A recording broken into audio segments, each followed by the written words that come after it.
Today we're going to explore the history of blues guitar and put together a pedal board that, in my opinion, covers every sound you would possibly need. And we're going to give it away.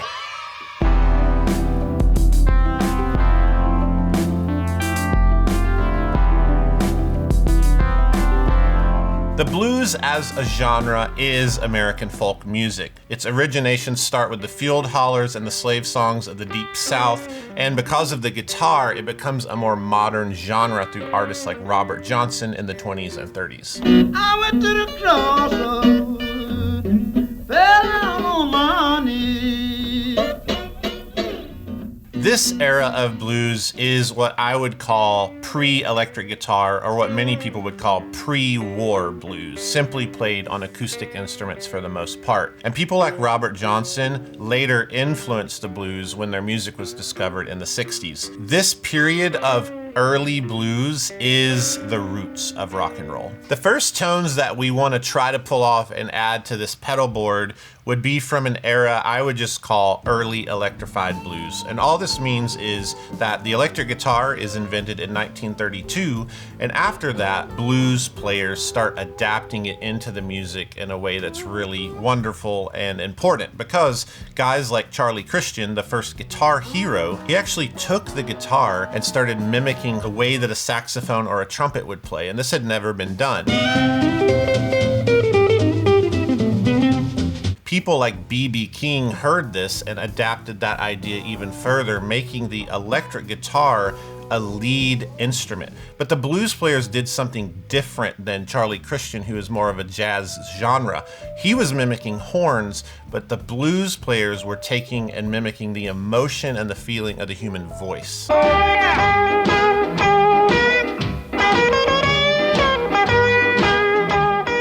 One really important thing about this era, this is early electric guitar technology. The guitars were really quiet, the amps were small, all the gear really sucked, but it sounds really good. We're gonna take a stab at playing one of my favorite eras of B.B. King. The piece that really matters is a hollow body guitar and a really clean amp. So I'm gonna play the Collings Electric, I'm gonna play the Blackface twin reverb profile on the Kemper, set it up super clean, and then I'm gonna overdrive a bit with the Overdrive Preamp. This does a really nice B.B. King tone with the gain on like 3 in the silicon setting with the neck pickup of that guitar.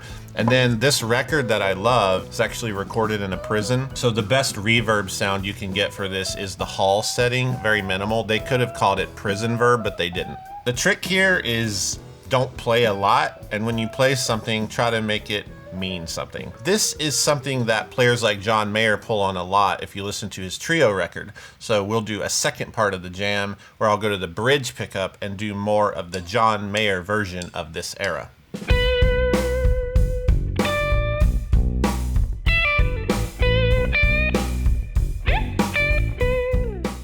If you're wanting this lightly overdriven thing that at times can even almost sound like a smooth fuzz, it's all about setting up your overdrive sound in a way that when you strum a full chord, it actually sounds horrible. But when you play the single notes, it's really, really nice.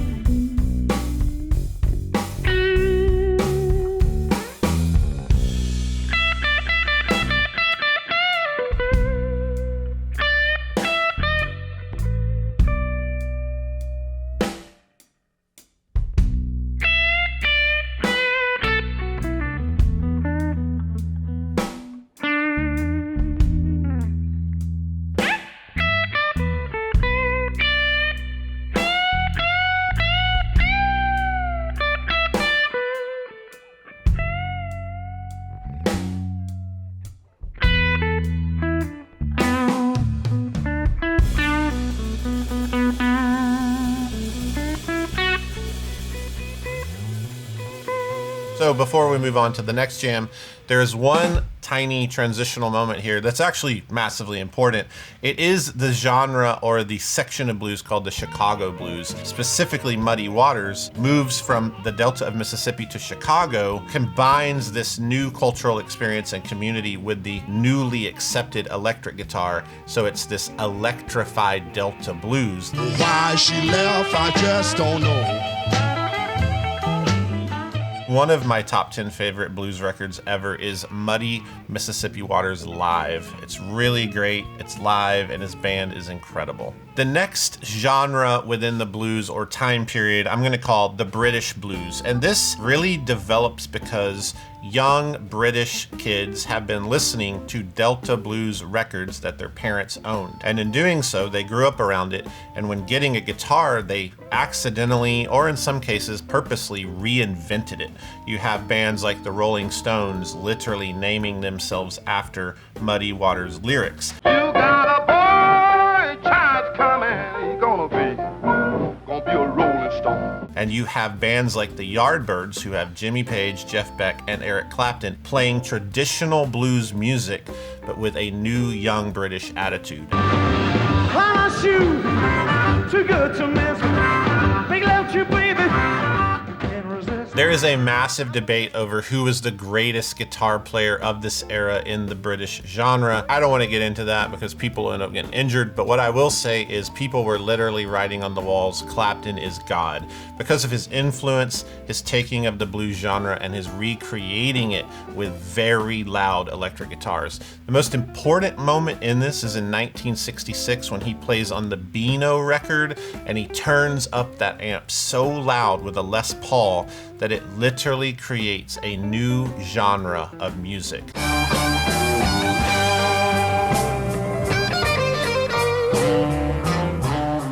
Now this tone is infamous. We did an entire episode, What is a Blues Breaker? It's in the link in the description below. I would encourage you, if this is interesting, go watch that. But for now, we're just gonna set it up.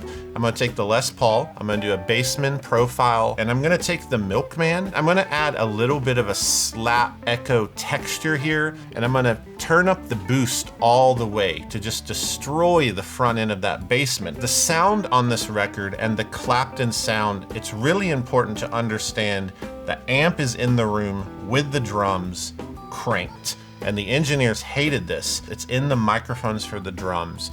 And this is an ambient feeling to his tone that's really hard to replicate, but this pulls it off pretty well. One last thing is a disclaimer. What we're about to do is kind of like, hey mom, can we have blues? And mom says, we have blues at home. You're about to experience blues at home. Let's jam.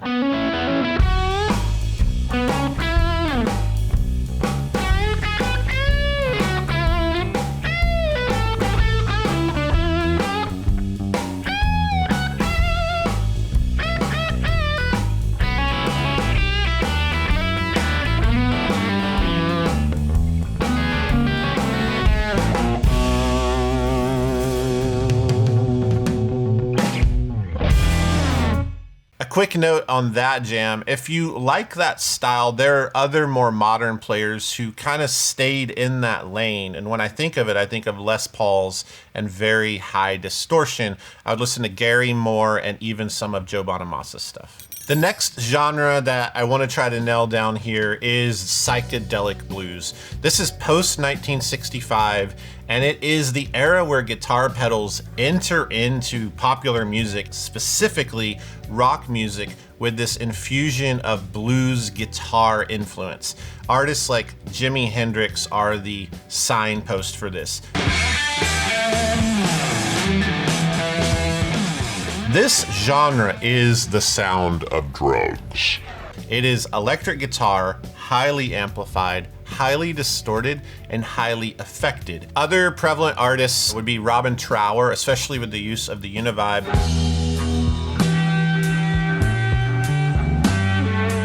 Even with bands like Pink Floyd, who took their name by combining the names of two prevalent blues artists. And then it's also important to reconsider the Yardbirds, who I mentioned in the Clapton British era. Jimmy Page came from the Yardbirds and developed Led Zeppelin. They were technically founded as the New Yardbirds and are arguably the origins of metal. Players like Hendrix were also reinventing the technique. They played with the emotion and the meaning of the blues, but they were re-envisioning how to actually play chords and notes and melodies, along with the new sounds that were made possible by these new inventions called guitar pedals. The gear for this is going to be really simple. We need fuzz, and this was Hendrix Choice Fuzz. This is actually a really cool unit called the Band of Gypsies Edition by Dunlop. It sounds awesome. You want to crank up the fuzz control and use your guitar volume to clean it up. So you're going to see me go from some clean sounds to distorted sounds and let the guitar be the distortion control. Then I'm going to use a Univibe. This is so important to that latter era of the 60s, especially the end of Hendrix's career. We hear the Univibe in full display when you listen to Star Spangled Banner at Woodstock.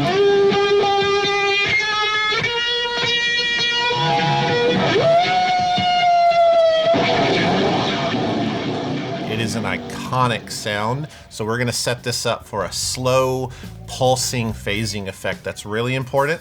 And then we're gonna add a little bit of the Holy Grail back in, because a lot of these recordings are live and you're hearing the room, you're hearing a theater, you're hearing the stage, and reverb's really helpful. By this point, the Strat was iconic to the Hendrix sound because of the 5 pickups. This was a big deal. And the tremolo vibrato bar. Hendrix used this a lot to create chaos, and I'll try to demonstrate that.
It's 1998 and you walk into your small town local Applebee's. You ask 10 men standing around the bar what their favorite type of blues is.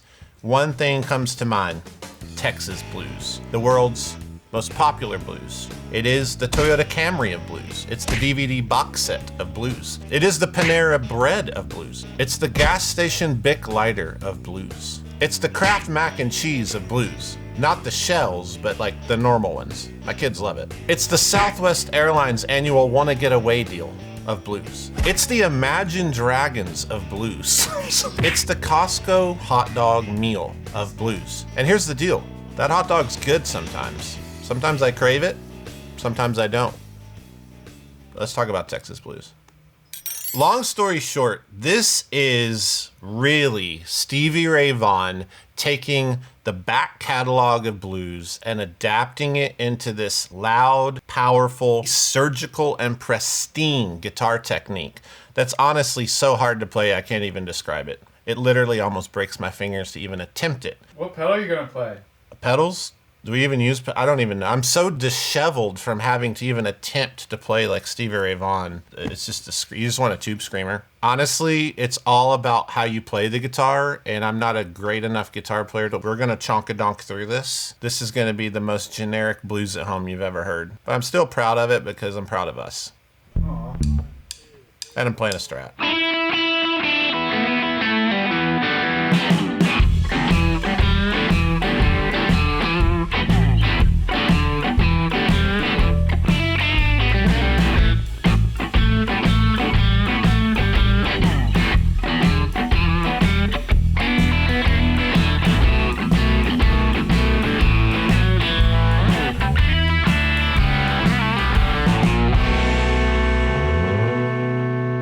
The next category of the blues, and the last one I want to demonstrate, would be what I would personally just call modern adapters. These are people like Gary Clark Jr., Jack White, John Mayer, and the list goes on and on. These are players who pull from decades and decades of blues style, tradition, and technique, and they make modern music with those roots. This is a really important genre because it's massive. You have people like John Mayer playing proper technical blues when you listen to John Mayer Trio.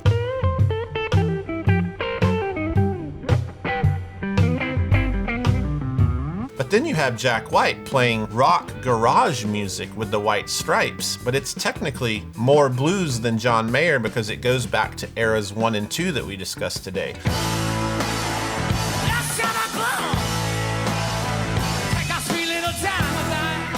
It's a vast genre, and it's really, really important. For the tone here, I'm going to use a more modern guitar. I have the Trent. It has 2 wide range humbuckers. I'm just gonna switch pickups on that if needed. I'm gonna use the Lizard Queen. This is an octave fuzz design that I collaborated on. Electro-Harmonics makes this nano version, super affordable. Essentially, it has a really gnarly octave overtone in the notes when you play higher on the neck, and it's just a trashy big sound. And this works well because on the John Mayer cover of Crossroads, he's using, like, I believe this Cornish gated fuzz, so it's very similar. And then Jack White has always been a user of octave fuzz. So this is pretty versatile and kind of does both.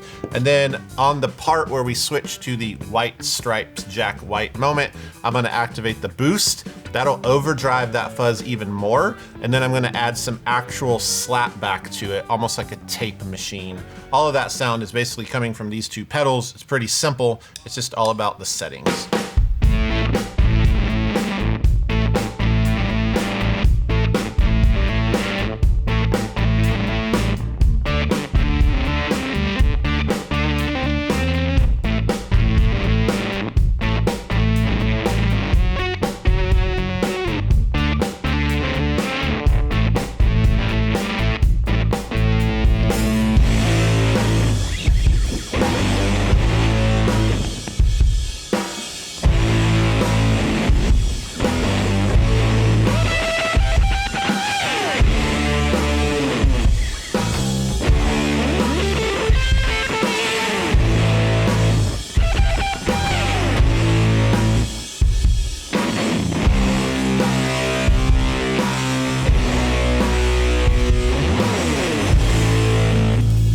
Done a record time in like 6 to 7 years, so I thought it'd be very fitting. This is Freddie King, My Feeling for the Blues from 1970. There are a couple of King blues players, Freddie and Albert King. Freddie King is like an atomic bomb of heavy-handed blues licks. When you listen to this, you're gonna actually realize where a lot of the Stevie Ray Vaughan style and technique comes from, and the things that John Mayer has evolved through Stevie Ray Vaughan and back to this. So really cool record that's not talked about a lot, and an amazing artist that I believe is underappreciated. So give it a listen. This has been really fun, and I think there's a question we all should ask. It's, where is the blues going? And maybe this guy has it figured out.